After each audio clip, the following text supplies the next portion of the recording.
لله من أسمائه 99 من بعدها يتلون جزاء محصيها دخول الجنة كما رواه في صحيح السنة.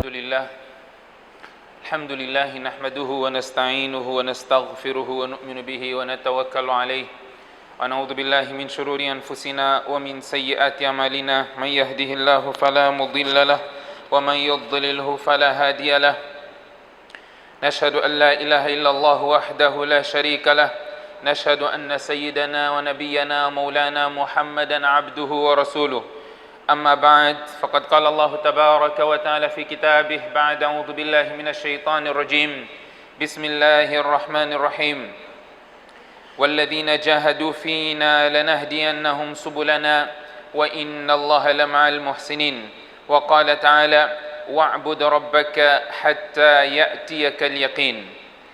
عن أبي هريرة رضي الله عنه قال قال رسول الله صلى الله عليه وسلم إن الله تعالى قال من عادى لي وليا فقد آذنته بالحرب وما تقرب إلي عبدي بشيء أحب إلي مما افترضت عليه وما يزال عبدي يتقرب إلي بالنوافل حتى أحبه فإذا أحببته كنت سمعه الذي يسمع به وبصره الذي يبصر به ويداه التي يبطش بها ورجله التي يمشي بها وإن سألني أعطيته ولئن استعاذني لأعيذنه أو كما قال عليه الصلاة والسلام والحديث رواه البخاري. Estimados irmãos, depois de termos abordado na nossa conversa passada o tema relacionado ao apego aos salates facultativos como forma de se aproximar a Allah subhanahu wa ta'ala, hoje vamos mencionar a segunda parte deste mesmo tema e inshallah concluir para podermos ter um conhecimento efetivo daquelas ações que por vezes já achamos insignificantes e as mesmas são as ações que o profeta sallallahu alaihi wasallam mencionou no hadith al-Qudsi, onde Allah subhanahu wa ta'ala diz: o meu servo se aproxima de mim até que se torna querido diante de mim. Quando ele se tornar querido, eu me torno dele. Allah subhanahu wa ta'ala diz: quando ele pedir refúgio a mim, eu vou conceder o refúgio, e se ele fizer algum pedido a mim, eu irei conceder aquilo que ele estiver a pedir. O salat facultativo que nós estamos mencionando na lição passada, o hadith que foi narrado por Abu Huraira, e tivemos a combinação do hadith de Habiba radiyallahu anha, uma das esposas do profeta sallallahu alaihi wasallam, que disse: quando eu ouvi este hadith do profeta sallallahu alaihi wasallam, qual hadith que nós falamos na conversa passada? Os 12 rakats. Man ثابر على 12 ركعة بنى الله له بيتا في الجنة أو بني له بيتا في الجنة. Aquele que efetuar 12 rakats não obrigatórios, Allah subhanahu wa ta'ala irá construir uma casa para ele no Jannah. Nota a narração de uma casa será erguida para ele no Jannah. Falamos se todos os dias, se ele fizesse os 12 rakats, tinha uma casa nova ou era uma casa que era o prêmio de se fazer na vida. Esses 12 rakats, nós falamos na conversa passada que a cada dia que ele fizer os 12 rakats, ele teria uma casa no Jannah, e explicamos como que isso, qual era a percepção e o alcance deste hadith. Portanto, todos os narradores neste hadith que foram escutando o hadith, eles disseram: eu nunca deixei de fazer, nunca abandonei esta prática desde que ouvi o hadith. Nós dissemos na lição passada que quando nós estamos diante do hadith, este deve ser a nossa pretensão. Se nós formos a ver aqui a corrente narrador, que é Habiba, Ambasa bin Abi Sufyan, Amr bin Aus, Nu'man bin Salim. Todos esses, cada um que ouviu do outro, Diz, eu nunca deixei mais de fazer, nunca deixei de implementar, não é, este sunnah na minha vida, desde que eu ouvi de Habiba. Ambas diz de ouvir Habiba. Habiba diz, quando eu ouvi do profeta, não deixei de fazer. Ambas diz, quando eu ouvi de Habiba, não deixei de fazer. Aus diz, quando eu ouvi de Ambas, não deixei de fazer. Nu'man diz, quando eu ouvi de Amr, também não deixei de fazer. E nós dissemos na conversa passada, este deve ser o nosso intuito quando estamos diante de um hadith. Quando escutamos um hadith, a primeira coisa deve ficar em nós, eu vou implementar este hadith. Aquela intenção já conta bastante para você estar próximo a Allah subhanahu wa ta'ala, e foi exatamente o que aconteceu. Portanto, este era simplesmente para enquadrarmos aquilo que nós estamos a falar na lição passada. O hadith diz, quando o indivíduo se aproxima a Allah através de salatos facultativos, o hadith não diz salatos facultativos, mas sim atos facultativos. Então, nós estamos a falar ainda dos salatos facultativos que se enquadram nos atos facultativos. O obrigatório são somente 5 salatos. Estes são obrigatórios. Qualquer outro salat, além destes 5 fard, são classificados como salatos facultativos. Esta é a primeira coisa que deve sentar em nós. Sunnah, antes de Fajr, antes de Dhuhr, depois de Dhuhr, depois de Maghrib, depois de Isha, Witr, tudo isto está na categoria de salatos facultativos. Só que nesses facultativos também tem classes. Temos Sunnah Mu'akkada, temos Sunnah Ghairi Mu'akkada, temos salat que é Mustahab, temos aquele que também consideramos como nafil, como um facultativo de classe mais baixa. Mas nos facultativos temos aqueles facultativos que o profeta sallallahu alaihi wasallam nunca deixou de fazer, conforme falamos na conversa passada. Um dos sunnah é antes do salat al-fajr. Antes do fajr, o profeta sallallahu alaihi wasallam, mesmo em viagem, não deixou de fazer. Mesmo em viagem, não deixou de fazer. Estando na viagem ou como muqim, ele sempre fez o sunnah de Fajr e disse: Rak'at al-Fajr khairun min ad-dunya wa ma fiha. Esses 2 rak'ats antes de Fajr superam o dunya e tudo que existe no dunya. Tudo que existe no dunya. Nós deixamos de fazer os nossos salatos facultativos, porque saímos, acabou o salato obrigatório, corremos, vamos para o nosso local de trabalho, voltamos para a nossa loja, voltamos para o nosso estabelecimento, porque queremos ganhar alguma coisa, não há nenhum problema quanto a isso. Mas o profeta sallallahu alaihi wasallam deu aqui o critério, aquilo que se enquadra no livre-arbítrio, cada um escolhe o que e como quer fazer, não há força. O Islã não espalhou e de jeito algum tem como se espalhar a força, porque estaria a violar um princípio estabelecido no Corão. La ikraha fi din. Não se obriga a ninguém a praticar o din. A força, faça a salat, não existe isso. Porque Allah diz no Corão, La ikraha fi din. O que temos que fazer? Conforme mencionamos no versículo do Corão também. Allah diz a Muhammad sallallahu alaihi wasallam, فَلَعَلَّكَ بَاخِيٌ نَفْسَكَ. Você vai destruir a si próprio. Por quê? Porque você está vendo as pessoas não estão a abraçar o Islã. Você está a ficar triste. Vai destruir a si próprio. فَمَنْ شَاءَ فَلْيُؤْمِنْ وَمَنْ شَاءَ فَلْيَكْفُرْ. Quem quiser ser muslim, que seja. Quem não quiser ser muslim, também que seja. Nós temos uma baliza. إِنَّا أَعْتَدْنَا لِلظَّالِمِينَ نَارًا. O nosso princípio é, quem for injusto, nós temos o fogo. Mas o livre-arbítrio existe. O Islã nunca força a ninguém. Então, o profeta sallallahu alaihi wasallam traz aqui os hadiths. Nós somos tão ocupados, simplesmente fazemos o nosso salat obrigatório, aquele salat obrigatório que por vezes não estamos atrás do imam, é feito às corridas, é feito às pressas, o nosso ruku não é bem feito, o nosso sajda não é bem feito, este salat não é válido, não é válido. No dia de Qiyamah, a primeira coisa que nós temos que prestar conta é o salat, começamos daí. Se o salat não estiver perfeito, nenhuma outra ação estará perfeita. E Allah vai ter misericórdia para com o seu servo. Naquele dia, Inna rahmati sabaqat ghadabi. Hadith Qudsi, Allah diz, a minha misericórdia supera a minha ira. Allah é misericordioso, mas também é severo ao castigar. Mas a misericórdia de Allah supera a ira. No dia de Qiyamah, a primeira ação que nós temos que prestar conta é o salat. Então será trazido o salat, não é? A pessoa vai prestar conta perante Allah o salat, se o salat dele estava correto, se fez salat, se não fez salat. Allah subhanahu wa ta'ala dirá: olhem no meu servo se tem algum salat facultativo. Então este salat facultativo que nós fazemos será trazido e será completado naquele fardo que nós tivemos algum problema. Provavelmente o fardo que você fez, as pressas, as corridas, não é? Foi rejeitado. Mencionamos o hadith na lição passada. Qual é o hadith? Ao terminar o salat, o que acontece? Quem se lembra? Ninguém se lembra? Não? É bom lembrar. É bom lembrar sempre que você termina o salat. O hadith diz, quando o salat termina, se o salat não foi válido, você fez salat as corridas, despachar, não recitou Surah Fatiha, não fez o ruku adequado, não fez o calma depois do ruku adequadamente, o seu sajda, assentar entre os dois sajda, não foi adequado, este salat é enrolado num pano preto e é lançado na sua cara. Por isso que nós vamos ver alguns sábios, alguns santos, depois de terminar o salat, colocavam a mão na cara. Quando eu perguntar por quê, eu não sei se o meu salat está sendo devolvido na minha cara, estou sendo batido com o meu salat na minha cara, não sei se esse salat foi aceito. O mínimo que nós temos que fazer é tentar concentrar da melhor forma no salat. O Shaitan vem e te coloca esse pensamento, lembra disto, lembra daquele processo, lembra deste trabalho, lembra que você não fechou bem a conta, tudo isso.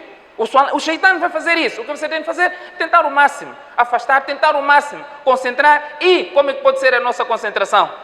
O mínimo é meditarmos nos significados daquele sura que é o resumo do Coran, Quran, que quando você recita, você está a dialogar e está a ter uma resposta imediata da Allah subhanahu wa ta'ala de tudo aquilo que você menciona. Portanto, esta deve ser a nossa concentração no salat para este salat ter validade. Estava a dizer que a primeira coisa que nós temos que prestar conta a Allah subhanahu wa ta'ala é o nosso salat, e estes salats facultativos irão compensar as falhas do salat obrigatório que nós fazemos. Para além disso, neste mesmo hadith, o profeta sallallahu alaihi wasallam diz, aquele que fizer este sunnah torna-se mais próximo a Allah, primeiro, وَمَا يَزَالُ عَبْدِي يَتَقَرَّبُ إِلَيَّ بِالنَّوَافِلِ حَتَّى أُحِبَّهُ. Ele vai fazendo o salat facultativo, ele torna-se querido de Allah subhanahu wa ta'ala. Ao fazer estes 12 rakats sunnat mu'akkada, Allah subhanahu wa ta'ala ordena que uma mansão seja erguida para ele no Jannah. E o terceiro aspecto, conforme o hadith, o profeta sallallahu alaihi wasallam diz, é a reposição dos seus salat obrigatórios. Três aspectos: reposição do salat, proximidade de Allah e uma casa para ele erguida no Jannah. Quando o hadith fala que ele torna-se querido, quando Allah ama alguém, quando alguém passa a ser querido de Allah, Allah anuncia. O hadith diz, do hadith de Abu Hurairah radiallahu anhu, que encontra-se no Sahihain, no Bukhari Muslim, إِذَا أَحَبَّ اللَّهُ تَعَالَى الْعَبْدَ نَادَى Jibril. Quando Allah gosta de um servo, chama Jibril, anuncia para o Jibril e diz, إِنَّ اللَّهَ يُحِبُّ فُلَانٍ. Allah gosta de tal fulano. فَأَحِبُّهُ. E Allah diz a Jibril, você também deve gostar de fulano. Jibril passa a gostar daquela pessoa e Jibril anuncia no seio dos anjos que Allah ama fulano. Vocês também devem gostar, e este indivíduo também passa a ser gostado pelos anjos, e فَيُجْعَلُ لَهُ الْقَبُولُ فِي الْأَرْضِ, e a aceitação na terra é colocada para este mesmo indivíduo. Este é o segundo aspecto. Nós vamos ver os salats facultativos em si. Nós hoje estamos ocupados com tudo e mais alguma coisa, que chega um momento que nós questionamos a nós próprios, de que valeu tudo isso que nós fizemos? Perdemos o nosso tempo, dedicamos tanto ao trabalho, dedicamos tanto a todas as outras coisas, esquecemos tempo para nós próprios. Nós temos que restar um momento que é só para nós, para mim, de lado para a minha família, deixar a família, deixar os filhos, deixar o trabalho, tempo para si próprio. E refletir naquele dia que você vai estar sozinho, nem a tua família vai te beneficiar, nem os teus bens vão te beneficiar, ninguém será capaz de te beneficiar senão as tuas próprias ações. E temos o exemplo disso nos primeiros momentos da revelação do profeta sallallahu alaihi wasallam. O que ele fazia? Ele dedicava-se à solidão. Na cave Hira, ele dedicava-se à solidão e refletia até que Jibril alaihi salam veio ao encontro do profeta sallallahu alaihi wasallam. Esses mesmos salatos facultativos que nós falamos. Quem era Muhammad sallallahu alaihi wasallam? Era aquele que Allah perdoou todas as suas falhas. Todas as suas falhas. E o que ele fazia? Apesar desta proximidade que ele tinha com Allah subhanahu wa ta'ala, o que ele fazia? Como é que era a dedicação dele dos atos e práticas facultativas? O hadith de Aisha radiallahu anha do Sahihain também, ele diz, o profeta sallallahu alaihi wasallam, كان يقوم من الليل حتى تتفطر قدماه. O profeta sallallahu alaihi wasallam fazia qiyamul layl. Qiyamul layl, não obrigatório, facultativo, até os seus pés ficarem inchados. Aisha radiallahu anha, esposa do profeta sallallahu alaihi wasallam, pergunta: Lima tasnau hadha ya Rasulallah? Ó mensageiro de Allah, por que você está a fazer isso? Por que você está a fazer isso? Parecer uma pergunta não muito correta. O profeta sallallahu alaihi wasallam está a fazer salah, está a se aproximar a Allah, mas fazia tanto que os pés ficavam inchados. Aisha perguntou: Ya Rasulallah, você está a fazer isso por quê? E não só, وَقَدْ غَفَرَ اللَّهُ لَكَ مَا تَقَدَّمَ مِنْ ذَنْبِكَ وَمَا تَأَخَّرَ. Todos os pecados que você praticou, e nós sabemos que os profetas não cometem pecados, foram protegidos por Allah de cometer pecado. Aqui refere-se a falhas, ou deixar de fazer algo que seria melhor, preferindo por outro, estando todos corretos. وَقَدْ غَفَرَ اللَّهُ لَكَ مَا تَقَدَّمَ مِنْ ذَنْبِكَ وَمَا تَأَخَّرَ. Allah perdoou todos os teus pecados, tuas falhas todas foram perdoadas, do passado e os prováveis, os futuros que provavelmente ele faria. O profeta sallallahu alaihi wasallam deu uma resposta super eloquente. Podia dizer: não, porque eu quero me aproximar a Allah. Podia dizer, trazer qualquer outra resposta. O profeta sallallahu alaihi wasallam diz: que bom que você reconhece. Este é o subentendido. Você reconhece que Allah perdoou as minhas falhas todas. Allah perdoou as minhas falhas. Então ele diz: afala akuna abdan shakura. Se tu dizes que Allah perdoou os meus pecados todos, não posso eu ser um servo grato? A minha gratidão reside nisso. Eu vou adorar Allah, por mais que os meus pés fiquem inchados, eu irei fazer os meus salat. O profeta sallallahu alaihi wasallam fazia isso. Portanto, temos os nossos sunnah. Quais são esses 12 rakats que o profeta sallallahu alaihi wasallam menciona? São 2 sunnat antes de Fajr, 4 antes de Zuhr, 2 depois de Zuhr, 3 depois de Maghrib, 2 depois de Isha. São esses 12 sunnats. Nós falamos os 4 antes do Zuhr. Imam Shafi diz todo salat que é de 4 rakat facultativo é feito 2 com salam, depois outros 2. Aqui vem uma dúvida. Nesses sunnah não se falou sunnat antes de Asr e sunnat antes de Isha e sunnat antes de Maghrib. Obviamente. Sunnat antes de Asr, sunnat antes de Maghrib, sunnat antes de Isha. Nós não fazemos esse sunnah. Onde está a base legal? No Ibadah, um princípio é: tudo é proibido com exceção do que foi permitido. Nas coisas no geral, tudo é permitido com exceção do que foi proibido. O que isso significa? Comida, transação comercial, sair, passear, fazer, tudo é permitido, com exceção do que foi proibido. Portanto, posso comer carne de porco? No princípio, se tudo é permitido, sim. E por que você não come? Porque a exceção é tudo é permitido, com exceção do que foi proibido. E a carne de porco foi proibida no Corão, nos ahadis, por isso nós não consumimos. A transação, وَأَحَلَّ اللَّهُ الْبَيْعَ. Allah diz, toda transação é lícita. وَحَرَّمَ الرِّبَا. Nas transações, o juro é haram. Portanto, a transação, todo tipo de transação, o princípio que temos é permissível. Por que você não opta por este? Porque nisto foi proibido. O mesmo acontece aqui. Nós estamos a falar dos sunnah. Tem estes sunnah que o hadith menciona. E como é que nós fazemos sunnah antes da Asr? Qual é a base? Fazemos sunnah antes de Maghrib. Não fazemos? Sunnah antes de Maghrib? Não fazemos.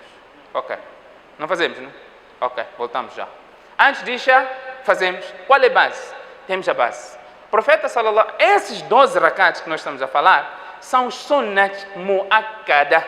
Os sunnats enfatizados que o profeta sallallahu alaihi wasallam sempre fez. Até, falamos na aula passada também, antes do Zuhr, no dia que ele não conseguiu fazer, ele fez depois. Antes de Fajr, no dia, passagem que mencionamos, no dia que todos adormeceram na viagem, acordaram só quando o sol estava alto, o profeta sallallahu alaihi wasallam saiu daquele lugar, primeiro fez o quê? Fez sunnah. Falamos isso na conversa passada. Fez sunnah. Portanto, esses são sunnat muakkada. Outros sunnats não foram enfatizados, mas existem benefícios e virtudes nesses sunnah, que nós já iremos mencionar. Qual é a base legal para nós fazermos o sunnah nesse outro lugar de forma genérica? O profeta sallallahu alaihi wasallam diz, hadith que vem no Bukhari, "Aina kulli adhanain salat." Entre todos dois adhans, há um salat que se faz. Quais são dois adhan? É o adhan e o iqama. Os dois são chamados de adhan. Entre esses dois adhan, sempre há um salat. Portanto, adhan de asr, para o salat al-asr, o profeta diz que há um salat. Então, faz salat. Quantos rakat se faz? Temos que encontrar um outro hadith também para falar disso. Quando estivermos a falar do sunnah, antes da asr, nós vamos encontrar o hadith lá que podemos encaixar aqui. Este é o primeiro. Baina kulli adhanain salat.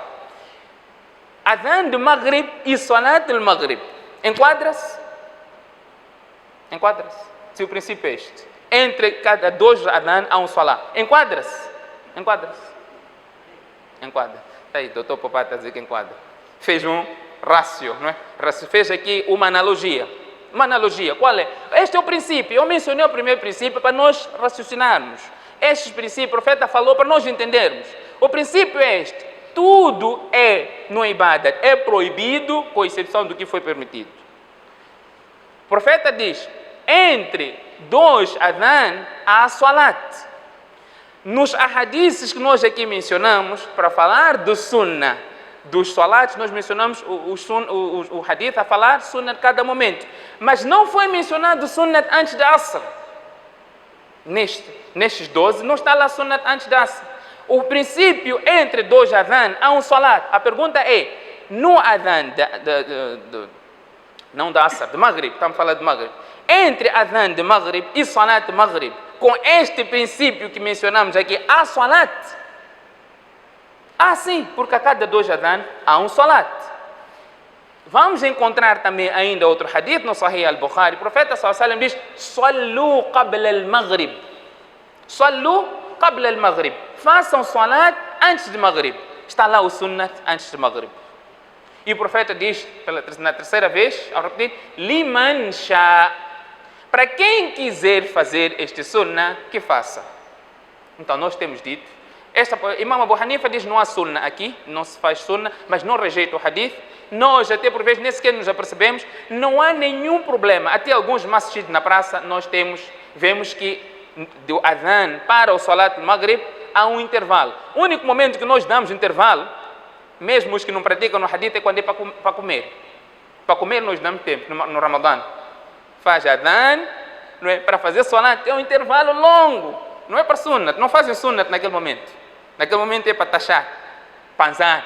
Quando é para comer, aí não há problema. Nós temos que dar aquele intervalo. O professor Salam diz, "Liman sha." Quem quiser fazer salat naquele momento, pode fazer. Quando nós não damos o intervalo para quem quiser fazer salat, nós estamos a combater este hadith de forma indireta. Nós estamos a combater o hadith. Vamos ver, quando nós estivemos a falar, o tempo não nos permite. Eu, como disse, eu não gosto de falar para criar emoção. Você sair aqui com o jazba. Não, eu gosto de falar, só deixar um conhecimento. Você fazer as coisas com conhecimento de causa. Dificilmente você vai sair nessa conversa, nas minhas conversas, com muito jazbat. Eu não crio essa situação. Eu gosto das pessoas fazerem as coisas com conhecimento de causa. Fazer conhecimento de causa. O sahabi diz, só para chegarmos lá, o sahabi diz, no tempo do profeta sallallahu, nós fazíamos, depois da adhan de Maghrib, apressávamos para os pilares e fazíamos salat facultativo, que é o sunnah antes de Maghrib, fazíamos. Até que se alguém chegasse no masjid, poderia pensar que o salat já terminou, porque muita gente fazia aquele sunnah antes de Maghrib e depois começava o salat. E outro hadith diz, o tabi'in está a dizer, via grandes sahabas que depois da adhan de Maghrib apressavam-se aos pilares e faziam o sunnah. Por que apressavam para os pilares? Alguns comentam porque eles tinham receio de qualquer outra pessoa passasse em frente, por aí em diante, e faziam o seu sunnah depois que faziam salat. Tendo em conta onde se fazia o adhan, o muadhin fazia adhan, do local onde terminou de fazer adhan até chegar ao masjid, eles tinham também um tempo suficiente para poder fazer estes 2 rakats antes do salat al-Maghrib. Portanto, o profeta sallallahu alaihi wasallam, começando no sunnat al-Fajr, nunca deixou de fazer este sunnah antes do Dhuhr. Temos aqui a virtude do profeta sallallahu alaihi wasallam, kana yusalli rak'atayn, por outra. Antes do Fajr, o rakat que o profeta fazia eram bem suaves. Até que o narrador do hadith diz: quando eu vi o profeta fazer esse salá, pensei que ele nem sequer recitou Surat al-Fatiha, por tão rápido que ele fez esse salá. Mas o rápido não é apressado de forma a despachar. O salá completo, e nós temos o hadith, diz que o qiyam, o ruku e o sajda do profeta sallallahu alaihi wasallam eram proporcionais. Não era de forma diferente, era tudo com a maior perfeição. E o hadith aqui menciona, o profeta nunca deixou também de fazer os 4 rakats antes de Zuhr, e esses 4, conforme explicamos, 2, conforme a posição de Imam Shafi e Imam Abu Hanifa, que são os 4 rakats com um tashahhud. Antes da Asr, temos o profeta sallallahu alaihi wasallam a dizer, o hadith que nós vamos encontrar também no Tirmidhi, na autoria de Ali bin Abi Talib radiyallahu anhu, كان النبي صلى الله عليه وسلم يصلي قبل العصر 4 ركعات. O profeta sallallahu alaihi wasallam fazia 4 rakats antes da Asr. Neste hadith, يفصل بينهن بالتسليم على الملائكة المقربين, e ele separava esses 4 rakats com salam. Fazia 2 e fazia outros 2. Neste princípio, Imam Shafi pega e diz: olha, todo o salat de 4 rakat é dividido 2 rakat, enquanto Imam Abu Hanifa opta em 4 rakat, também com outro hadith que ele tem como suporte.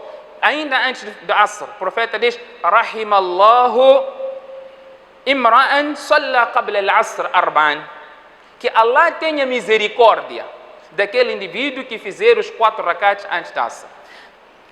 Nós, quando estamos diante de uma situação, alguém tem um problema, o que nós fazemos? O que dizemos? Que Allah lhe facilite, não é? Que Allah lhe facilite. Este é o nosso dua. O profeta sallallahu alaihi wasallam está aqui a fazer o dua, e o dua do profeta sallallahu alaihi wasallam obviamente não é rejeitado. Rahimallah, que a misericórdia de Allah esteja com aquele que fizer os 4 rakats antes de Salat al-Asr. Dua do profeta sallallahu alaihi wasallam. Depois temos o sunnat antes do Maghrib. Depois do Maghrib está naquela lista dos 12 rakat, mas antes do Maghrib temos aqui este hadith. E todo o hadith do profeta sallallahu alaihi wasallam, independentemente da escola de pensamento que você segue, repito, independentemente da escola de pensamento que você segue, pelo menos uma vez na vida você deve implementar. Rafa Yadain, Qiraat Khalf al-Imam, Sunnat antes do Maghrib, tudo isso foi provado que o profeta sallallahu alaihi wasallam fez. Pelo menos uma vez na tua vida você tenta implementar estes ahadiths, e nós temos aqui um exemplo claro de Abdullah ibn Umar, um grande seguidor do profeta sallallahu alaihi wasallam, que também assim fazia. Depois temos o sunnah antes de Isha. Não temos um hadith direto a falar do sunnah antes de Isha, mas o princípio qual é que é? Para implementar o sunnah aqui, Firoz? 2 azan. Entre 2 azan a salah. Este há de ser usul, há de ser usulinho. Né? Firoz, mashallah, ele, quando essas coisas de lembrar usul, é bom, não é? Mashallah. Portanto, é o que deve prevalecer.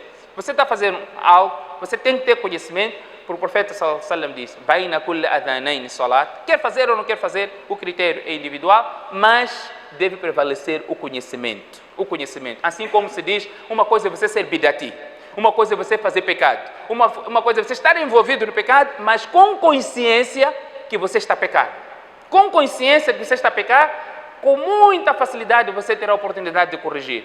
Mas se você estiver a fazer a coisa errada, convicta que está a fazer a coisa certa, em particular quando se trata de inovação, você tem maior probabilidade de estar no desvio e de jeito algum poder voltar à retidão. Que Allah subhanahu wa ta'ala faça com que a nossa vontade, no que diz respeito ao cumprimento dos atos facultativos, sejam incontidos na nossa vida e que possamos de facto implementá-los. Temos o conhecimento e implementá-los. O tempo que nós despendemos a fazer estes salatos facultativos, não há valor monetário ou bens que possam cumprir. Por quê? Porque tudo que nós esforçamos para adquirir é temporário, e estes 2 rakats são eternos, e isso que poderá nos trazer a salvação. Fasatadhkuruna ma aqulu lakum wa ufawwidu amri ila Allah, inna Allaha basirun bil ibad. لله من أسمائه 90 وتسعة من بعدها يتلون جزاء محصيها دخول الجنة كما رواه في صحيح السنة.